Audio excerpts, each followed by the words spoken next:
Hello, everyone. Welcome to season 3 of the Better Events podcast. This is Mary Davidson, one of your co hosts, and I'm genuinely thrilled to be with you today for season 3 of the Better Events podcast. We're in 2023, and in today's episode, we are talking all about lessons learned in events and business in 2022.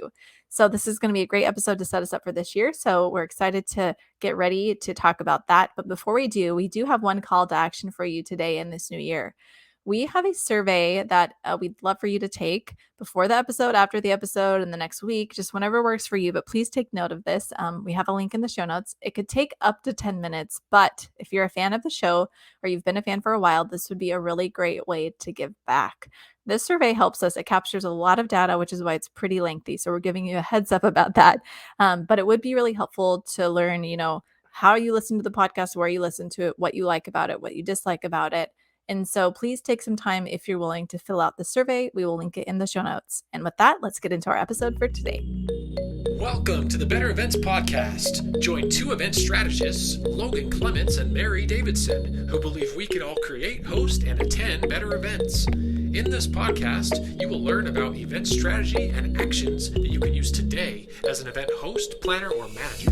Hear directly from the people who are creating innovative and inspiring events today and tomorrow, and grow your business along the way. Now, let's get started, and thanks for listening to the Better Events Podcast. Welcome back to another episode of the Better Events Podcast. And I guess I should say welcome to season 3 of the Better Events Podcast. I'm Logan Clements, one of your co-hosts, and I'm joined by fellow co-host Mary Davidson. And we figured since we're kicking off a new season, this is a great opportunity to reintroduce ourselves. So Mary, you want to give our listeners your 30-second spiel? Yes, absolutely. I do. Well, hello, everybody. Thank you for joining us for season 3 of the podcast. It's exciting that we're really excited that we're here with a new year with you all. And so, yeah, my 30-second spiel. Now is a great time with the new year to, as Logan said, reintroduce ourselves. And so I am Mary Davidson, co-host of the Better Events podcast, and also event planner and producer of EP Events, which is Events with a Purpose. That's my company. We specialize in fundraising events primarily, and also community events and corporate events, whether that's virtual, hybrid, or in person. And we are located in Washington State, as is Logan. However, we both do events all over the place. And so that's been super fun, and we continue to do that. And if you'd like to give me or my business specifically a follow, you can follow us at EP Events LLC on pretty much all major social platforms, not TikTok. Sorry, maybe one day. And then also you can follow me, which is at Mary Rose Davidson, and we'll put these in the show notes. My business profiles are quite different than my personal ones, and so you can go see that there. But that's me. So thank you, everyone. And now let's turn it over to Logan for her spiel. Yeah, you've already heard my voice already, but Logan Clements here. I'm a freelance event producer, as Mary mentioned, based out of Seattle, Washington, but producing events all over the country and hopefully this year internationally again, as we were doing pre-COVID. I'm the owner of Logan Strategy Group, and we kind of straddle this interesting production/event management space. So I help a lot of clients understand what their virtual event needs are, hybrid event needs from the tech perspective. And managing anything that's on stage, needs a microphone, lights, that kind of thing is really my jam. But I can also do complete full event management if you need to. And I also speak Mandarin Chinese. So I was very excited by the news that we got last week that China is starting to open up again. So who knows, maybe I'll be jet setting around doing events internationally again. Crossing my fingers. And again, you can click all of our show notes for my social handles, but you can follow me at Logan M. Clements on Instagram or connect with me on LinkedIn. Love it. Logan, I'm really excited to see what this year holds for your international events. It's going to be amazing. So wonderful. Well, we are going to jump into our episode today, and we had an episode similar to this last year. And so if you want to go take a look back or listen back at those, we will link that one in the show notes. But today we're talking about lessons learned in events and business in 2022. So now we're in 2023. We're going to reflect back on all the things and all the lessons learned, which I think we've learned a lot. And so this is going to be a great episode. We're excited to share these things with you in hopes that it helps you in your journeys. But before we get into that, we just want to invite you to take a moment. So this is our one little interactive piece where you can pause this if you want. Once we ask these questions, you can write the answers down for yourself. And this is something that I can't take credit for. It's not part of a business like school that sounds fancier than it is. It's like a online workshop thing that I'm a part of every 2 weeks. And this is the prompt they gave us. And so I thought it was amazing. So I'm going to give it to you all. But so there's 3 questions. So ask yourself first, what good things happened in 2022? And maybe that's in business and personal life. And then ask yourself, what do you want your career or business to look like in 2023? And then ask yourself, what do you need to do to get there? So take a moment, write those down if you want, think about them, pause this episode. And when I did that, I learned a lot. And so these prompts naturally lead to lessons learned along the way and also to new goals. This week, we're talking about lessons learned. And in a couple episodes, we'll talk about goals. And so these prompts set you up to follow along with us, I guess, with both these conversations. And so with that, we're going to start sharing our lessons learned for this year. So Logan, I'm going to put you on the spot. You want to go first and share lessons learned for us? Yeah, I think for me, one of my big lessons learned was just, I think, what a lot of us thought and hoped at the beginning of 2022, but that in-person events have come back strong.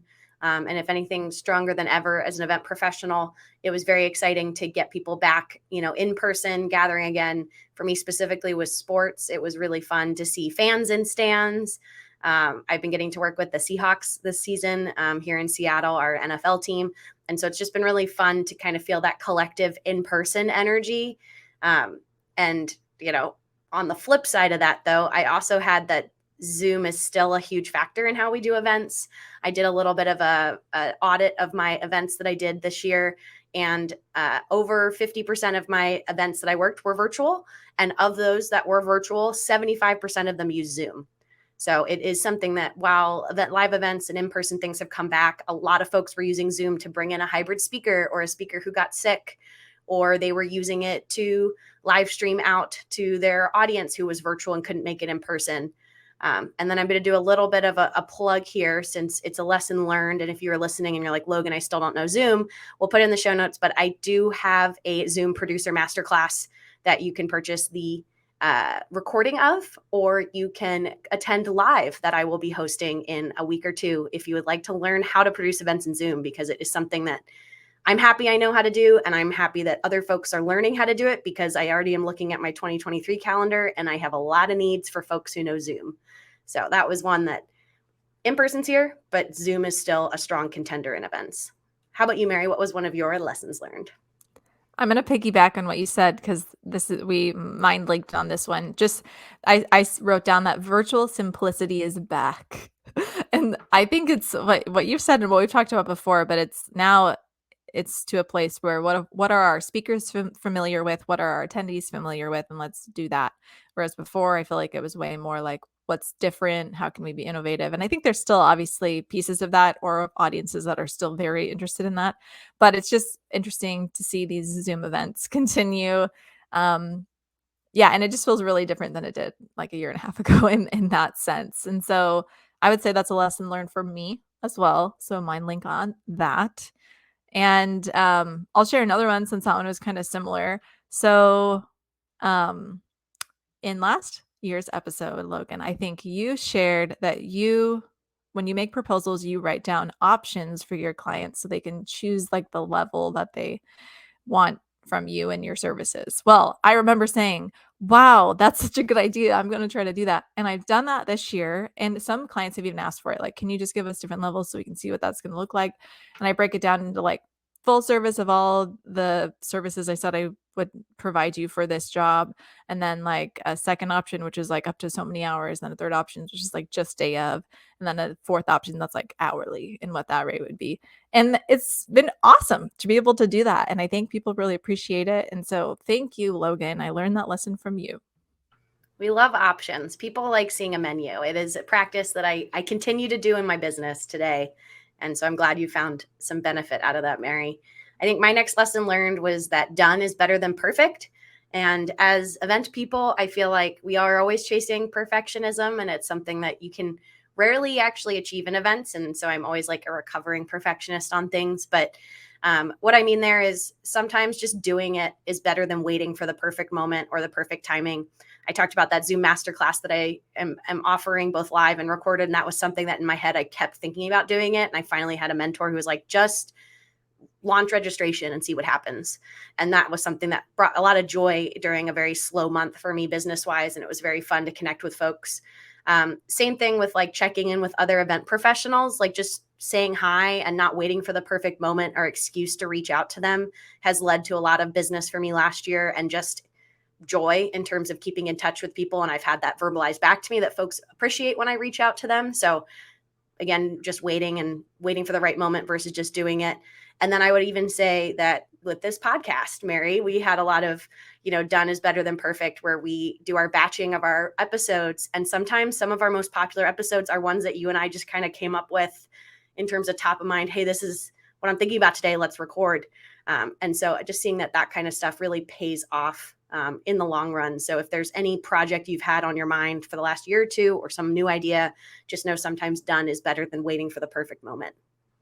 I think that's really, really important, especially for business owners or perfectionists, or like Logan. Actually, this makes me wonder, what type of student were you? Were you like straight A student, or where'd you fall? Yeah, I was up there. I was definitely a I can see high it. achieving student. Yeah, definitely. Well, same. And so that concept was like really, really hard for me to understand for a while. And I think I heard someone share somewhere like just shoot for B's, B minuses, even like that's okay.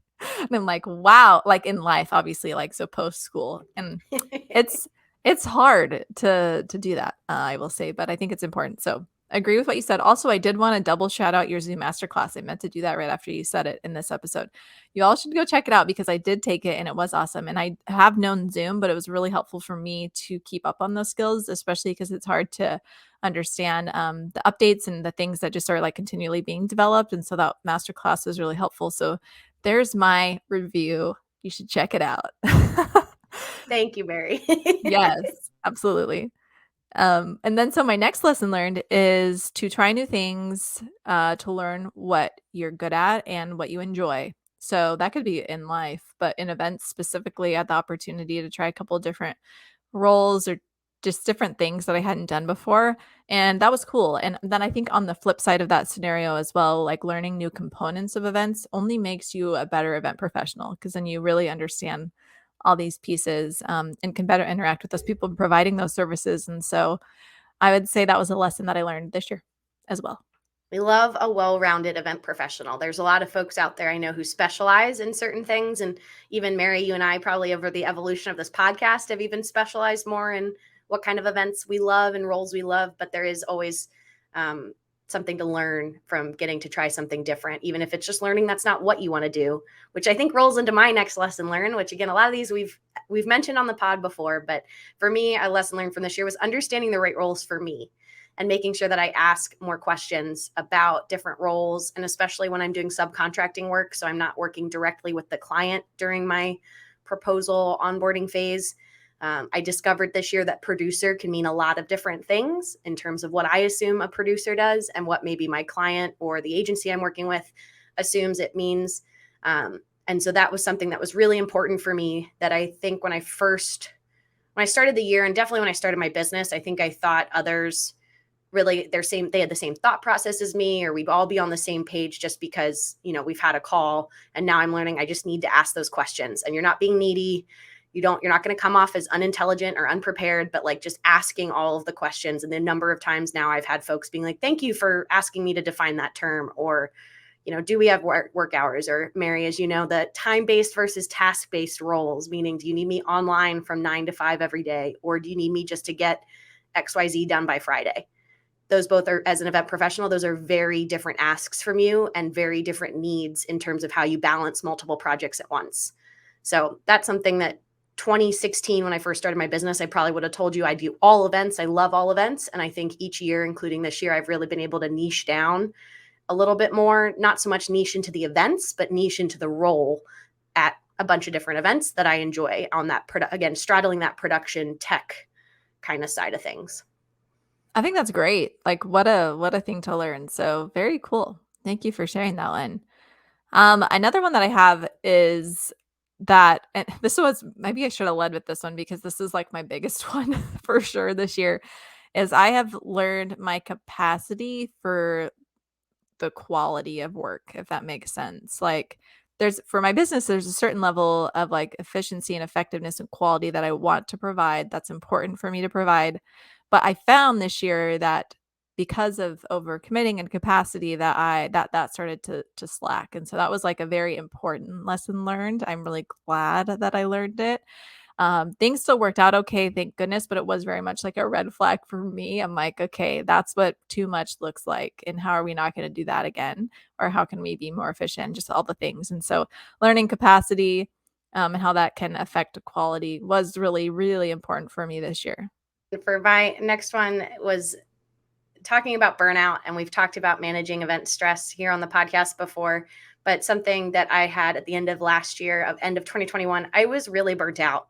Probably by like September, October, I was just all of the symptoms of burnout, and realized I didn't want to feel that way this year in 2022.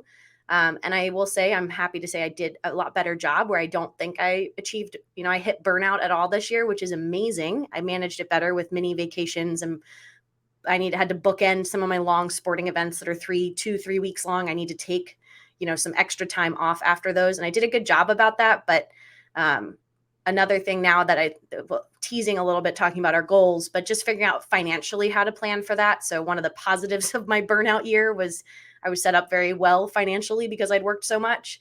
And this year, because I took more breaks, I was definitely better on my management of my energy, but maybe not so much on planning for those slower periods financially. So breaks work, but I think you need to find whatever cadence works for you in your business.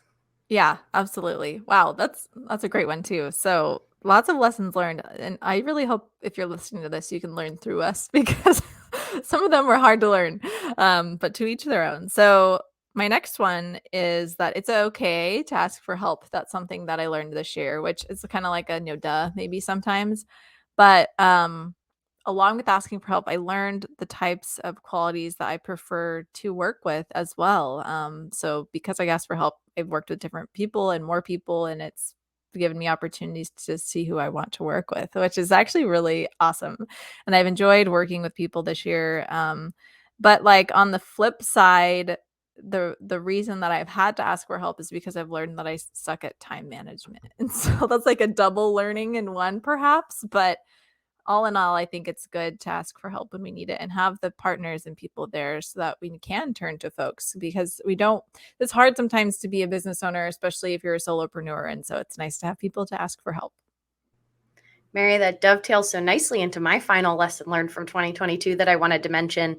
In line with kind of asking for help, what has been just the value of having confidants and folks that I can turn to talk through some of those hard business moments as a business owner. Specifically, like, we've talked about pricing on this podcast before, but how hard it can be to figure out in events because it's so arbitrary what to charge. I feel very grateful that I have folks close to me, including Mary, who I can talk and kind of bounce ideas off of, because we can be in a silo and I feel like something I had to write down somewhere was like, I need to charge more so I can pay people more, because that's something that, like Mary said, it's fun. It's nice to ask for help, and it's nice when you can pay the people you're working with well. And that, for whatever reason, that like adjustment shift mentally helps me feel better about charging more. Because hypothetically, you could probably do an event for $100, but you'd be pretty sad by the time you were done that you only charged $100. And so something I've been trying to work on and was doing better this year in line with Mary, those like pricing options, I feel like has also been trying not to like negotiate against myself just internally of like, wow, that's a lot that I want to charge. But then I have to have talking to someone else is like, yeah, but you're going to work a lot on it. It's like, oh yeah. Okay. Like making sure that I'm advocating for myself. So having that sounding board of people, that is something that neither of us are perfect. And so I found that is really helpful to get me out of my headspace. I love that. And that actually goes right along with my last one as well, my last lesson learned. By the way, we haven't talked about these beforehand. And so this is just perfectly flowing. But my last lesson learned of 2022 is that the services that you provide, if you're a business owner, the services that you provide may be different from other people in your industry and in your space and the services that they provide. And And that's probably like a obvious one again. But what I mean by that is like if you're an event planner, producer, and your colleagues, it's like me and Logan, like we might provide different services within these scopes that we're working under that we get hired for. And that's okay. And I think that's one thing that's been interesting for me to see this year as I've tried to work with some other planners and see how they run things. And it's been an amazing learning experience. But also, I'm like, wow, I don't do that. Or wow, I do this and they don't do that. Is that okay? Should I? And just stuff like that. And it's super valuable to be able to see the other side. And it's not that one way is right and one way is wrong, but it's great to see that there's variety. And I think that also gives us as business owners a lot of like freedom, hopefully, to say I can make this what I want to make it. Which is pretty cool. And so that's something that I've learned this year as well. Yeah, I think that's so interesting, Mary, because I both do that where we run some events on our own. We run some events where we bring people in and we work some events that other people have brought us in. And if you're an event pro listening to this and you don't necessarily work full time for someone, or maybe you do, but under a specific team, I can't suggest more that you go and work under someone else, because it's the beauty and the curse probably of the event industry is some things are standardized, but not completely. So everybody does it a different way. And we all are kind of, I don't know how to say, like a collage of different influences on how we do things. And it's something that I know Mary and I get so excited working with other people, because it's like you get a window into their process and be like, yeah, realizing what do you do that they don't do. Ooh, maybe I should start doing that too, because that actually was really helpful and I never thought of it that way. Like it's a give and a take. But it can definitely also be a good confidence boost that you realize that there is like this special sauce that you have, that other people can't really replicate. Yeah, absolutely. It's been so cool to see and be a part of. So try it. Let us know how it goes for you all. Yeah. And then I think before we end this episode, we really need to have a conversation about lessons learned on the podcast specifically, because we don't talk about podcasting in general too often. So if anyone's listening and they want to start a podcast, maybe this is going to be helpful for them. So we'll keep it, short and sweet. But Logan, what are some lessons that we've learned from the podcast this year?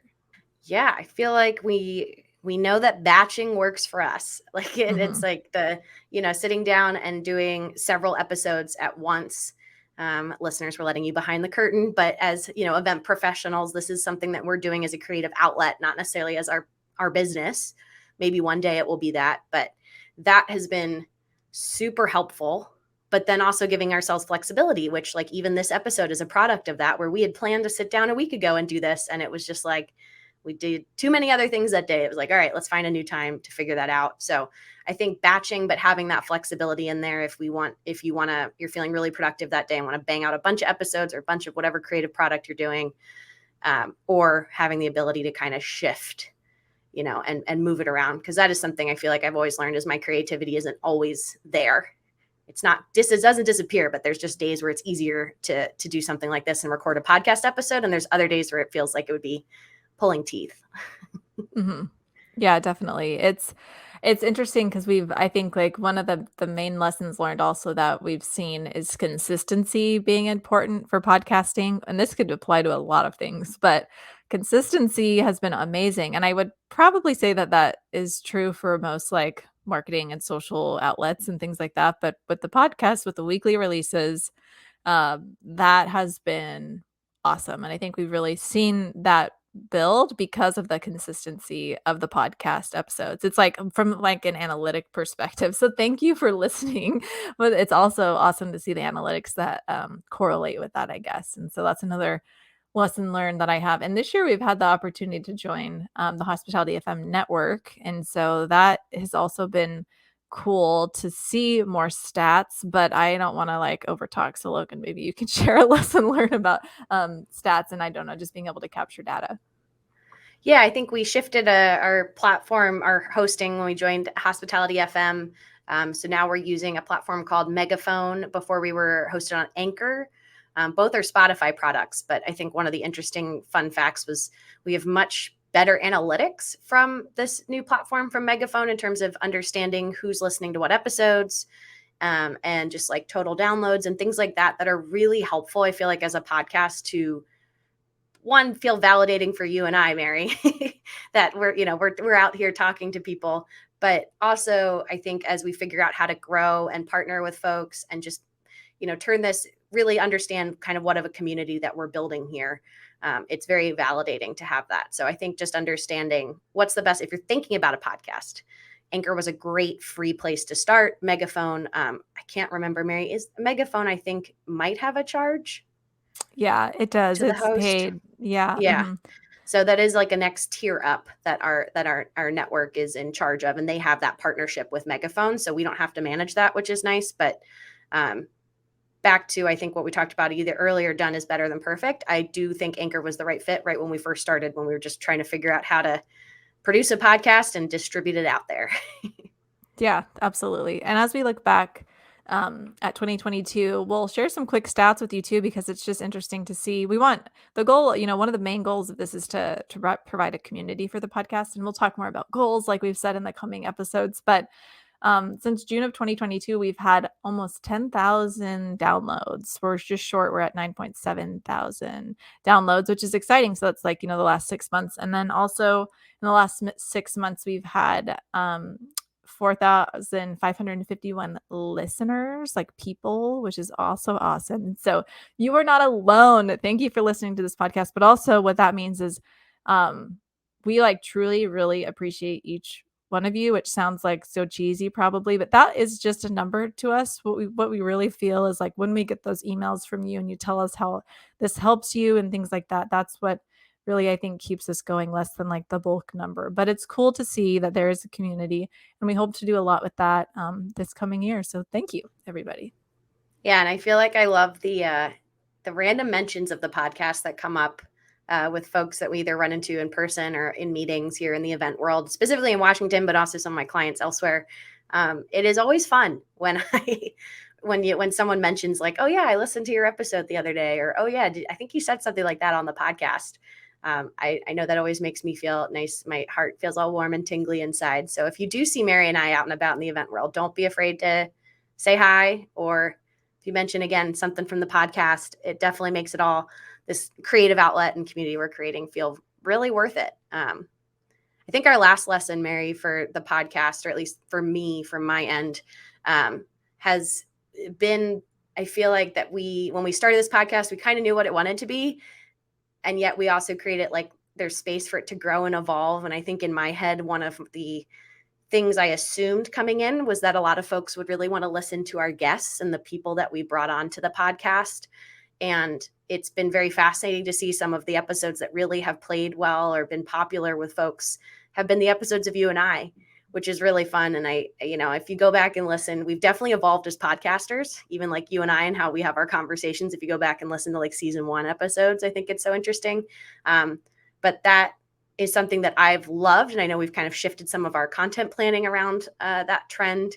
And just, again, it's really happy to hear that Mary and I are resonating just from our own personal experiences as event producers and business owners with you guys listeners, because we're kind of letting you in on some of our private conversations I feel like you and I have offline.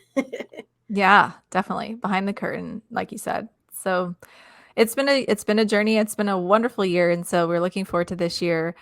Thank you again, everyone, and hopefully you gain some insight from these lessons learned today, whether in events business or podcasting. And with that, it is time for our bonus tip, which Logan has for today. Yeah, this one is in theme with the new year and the time of year. And so my bonus tip is to have a routine for resetting yourself for the new year. I like to do this on the calendar year. Some people do this around a school year, maybe if you have kids or if you are in school yourself. But like, this is a great transition period. And so for me, my routine is I have a paper planner, the passion planner that we'll link in the show notes and I've talked about before. And so I get really excited at the start of the new year. I get a new passion planner for 2023 and I get to open it up, and it's just, because it's empty and there's nothing in it, it just feels so open and like to new possibilities. It's very inspiring. And they do have an exercise that Mary and I did for the podcast a couple weeks ago, but just helps you think big. Like, if anything is possible, what would you want to achieve in the next 3 months, year, 3 years, lifetime? And it's really fun to do this exercise when everything's fresh and new. So maybe you're someone who wants a paper calendar like me, or you need a new notebook, or maybe it's a vision board, or a digital note even on your phone. But I just encourage you to take this time to turn a new chapter in your business, your professional life, career, whatever it is, because it really just aligns with the new year. Honestly, great bonus tip and passion planner. If you're listening to this, you should really sponsor Logan because she talks about it all the time in the best way. Like I know that you mean it. So this is a true tip, everyone. I So love it. look I into love it. it. Yes, thank you, Passion Planner. If you would like to partner with us, this would be great. Just let us know.